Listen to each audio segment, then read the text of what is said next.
berusaha untuk mengerjakan sunnah Nabi. Bapak Ibu rahimahullah, mohon maaf, dalam tuntunan ibadah di Muhammadiyah itu tidak membeda-bedakan, oh ini sunnah, ini wajib, tidak. Kalau itu memang dari Nabi dikerjakan. Walaupun kita tahu memang betul ada penilaian hukumnya, ini sunat, ini wajib. Nah kita tidak, Muhammadiyah tidak.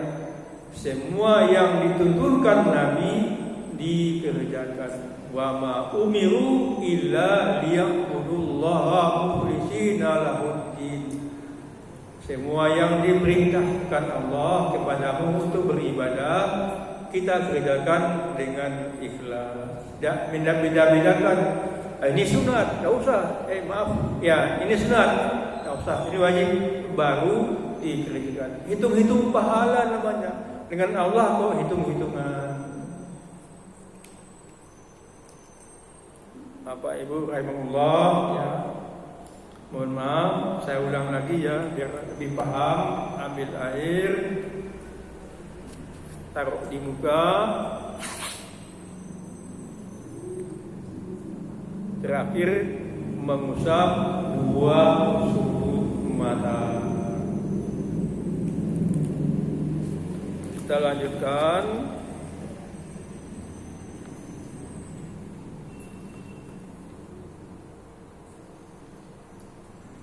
Dan digosok. Kalau begini kan nggak digosok, tidak boleh. Kalau begini kan digosok. Digosok itu apa? Ditekan. Digosok. Berikutnya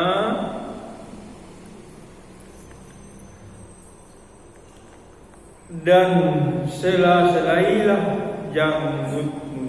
Nah, bagi bapak yang punya janggut, ini di sela-selai. Sedikit masalah janggut, ya.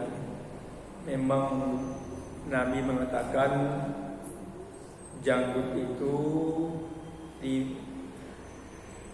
dipelihara, dibaguskan, tidak dipotong. Kenapa? Untuk menyelisihi orang-orang kafir waktu itu. Jadi sifatnya muamalah, bukan ibadah semata. Ya. Kalau mencukur janggut, ada paham yang keras, haram, berdosa. Kalau menurut Muhammadiyah tidak.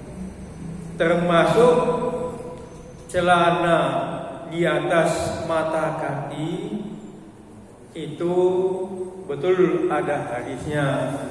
Tapi kalau menurut Muhammadiyah itu akhlak saja, tidak diwajibkan. Ada yang mewajibkan. Jadi semua celana di atas mata kaki. Begitulah kira-kira perbandingannya. Kita lanjutkan Bapak Ibu.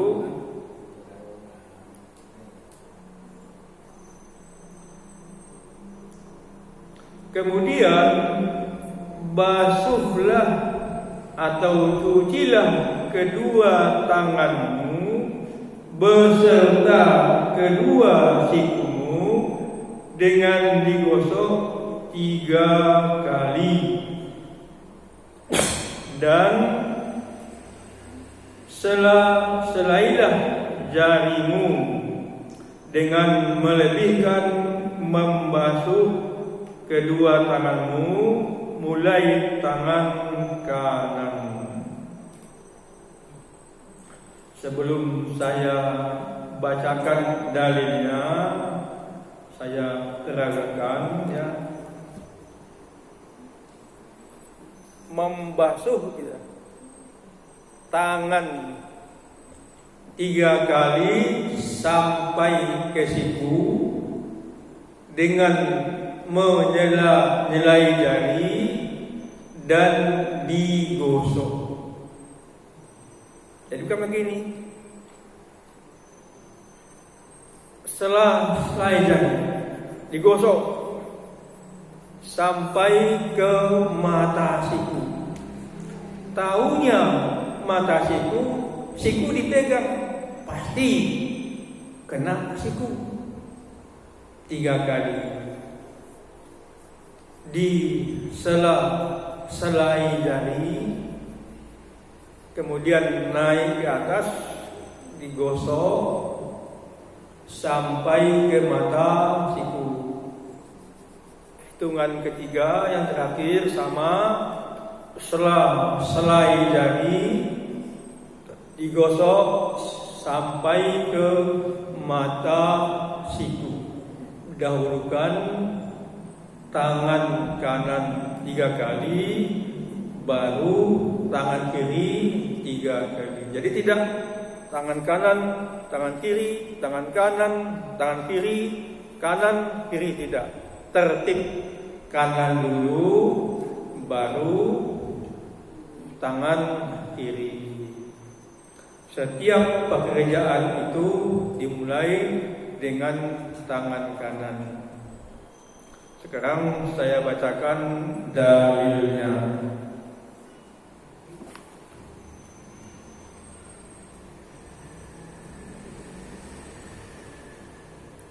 Dalil nomor 12.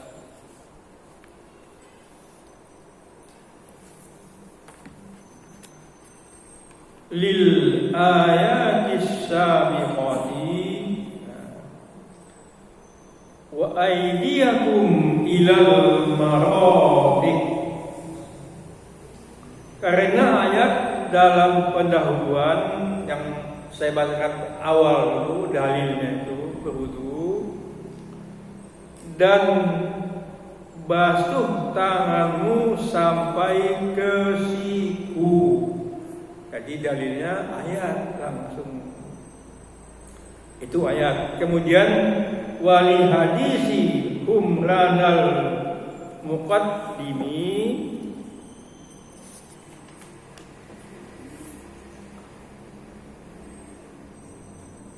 fi dalil nomor 3, summa qatala yadahul yumna ilal mirfaqi salasa marratin summal yusra misla zalik.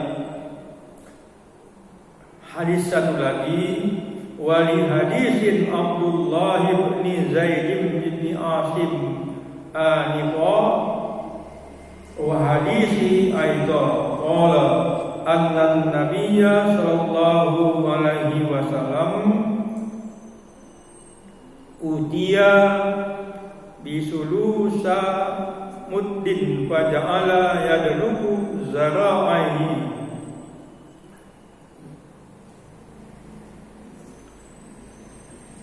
Lalu membasuh tangannya yang kanan sampai sikunya. Tadi sudah saya tegakkan 3 kali, dan yang kiri seperti itu pula, seperti kanan 3 kali.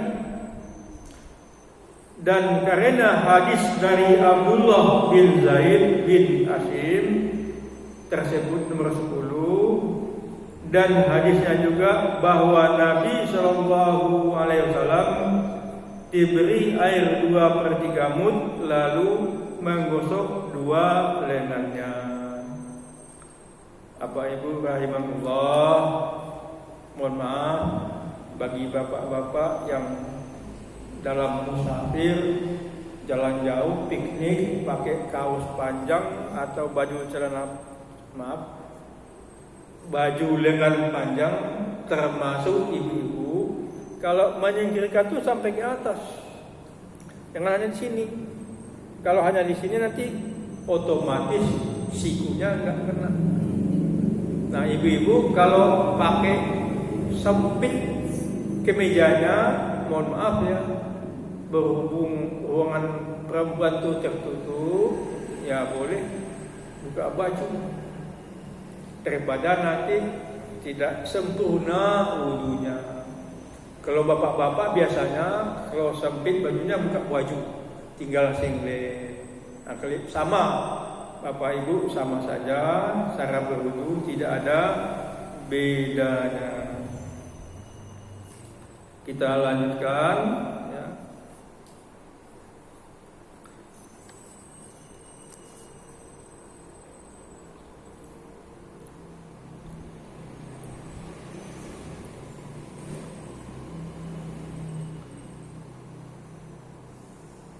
Lalu usaplah kepalamu atau ubun-ubunmu dan atas surbanmu dengan menjalankan kedua telapak tangan. Saya ulang lagi, dengan menjalankan kedua telapak tangan. Mulai dari mana? Mulai dari ujung muka kepala sehingga tengkuk dan dikembalikan lagi pada permulaan.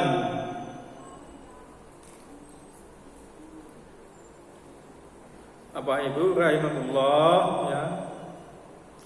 Sebelum saya bacakan dalilnya, saya contohkan ya. Yang namanya membasuh dulu sudah saya sampaikan, beda dengan musab. Musab begini. Jadi musab, ambil air, jangan ini takut basah nanti kepalanya, basah bajunya. Buang mulai dari ujung kepala. Mohon maaf, ujung rambut, ambil air nih. Dijalankan sampai ke tengkuk. Lalu dikembalikan.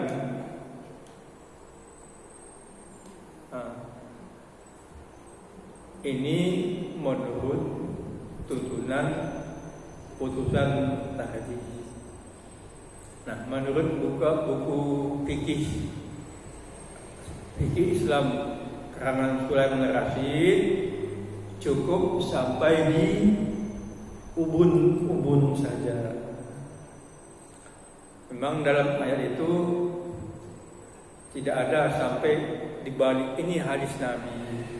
Nabi kan melakukannya. Jadi kita ya mau yang dituntunkan Nabi sampai ke tengkuk lalu dikembalikan. Bagaimana kalau ibu-ibu panjang rambutnya? Umpama, walaupun sekarang jarang ya ibu-ibu yang panjang rambut sampai ke pinggul, kecuali dulu zaman Siti Nurbaya. Ambil air di atas rambut, kan nggak mungkin dibalik rambutnya, tangannya di atas rambut, pelan-pelan di kepala. Itu bagi ibu-ibu yang rambutnya panjang. Sekarang kan tidak, rambutnya kan maaf, kata-kata pendek semua. Apa ibu rahimahullah, orang Jawa bilang disami-sami. Disami-sami itu apa? Sambil-sambil rambut, mohon maaf, aurat. Kenapa aurat? Tidak bagian yang boleh dinampakkan, itu aurat. Yang boleh dinampakkan muka dan telapak tangan. Kalau aurat berarti kita wajib menutupnya. Mohon maaf Bapak Ibu, mohon maaf. Jadi kalau Bapak Ibu, mohon maaf Ibu, kalau keluar rumah sebaiknya menutup. Artinya apa? Pakai kerudung, pakai selendang, pakai jilbab. Khusus untuk anak gadis yang tidak memakai jilbab, tidak hanya berdosa dia, termasuk orang tuanya juga berdosa. Ini sedikit Bapak Ibu, saya sambil-sambil.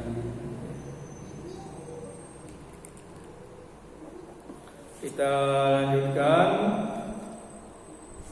Mohon maaf, saya ulang lagi ya. Lupa, ambil air, taruh di ujung rambut, jalankan, terus kembalikan. Baru sampai di sini tuntunannya. Kita lanjutkan.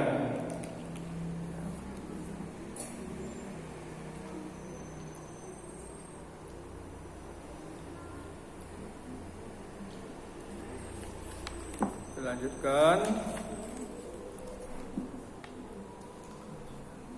Kemudian usaplah kedua telingamu, sebelah luarnya. Ini luar, ini dalam, beda. Telinga bagian luar, bagian dalam. Tuntunannya itu usaplah kedua telingamu sebelah luarnya dengan dua ibu jari ini sebelah luar. Nanti saya peragakan. Nah, sedangkan sebelah dalamnya dengan kedua telunjuk. Tunjuk membersih, mengusap telinga bagian dalam. Saya contohkan. Tadi kan saya lupa, mohon maaf. Mengusap kepala 1 kali cukup. Ambil air, usap sampai tengkuk, kembalikan langsung. Tadi kan telunjuk ya, telunjuk, kemudian ibu jari bagian telinga luar diusap. Mengusap telinga, ya telinga seluruhnya, tidak sebagian, seluruh telinga. Artinya apa? Ibu jari kita itu mulai dari bawah sampai ke atas, menyenggol apa? Kulit apa kita? Kening bagian luar. Jadi, saya ulang lagi.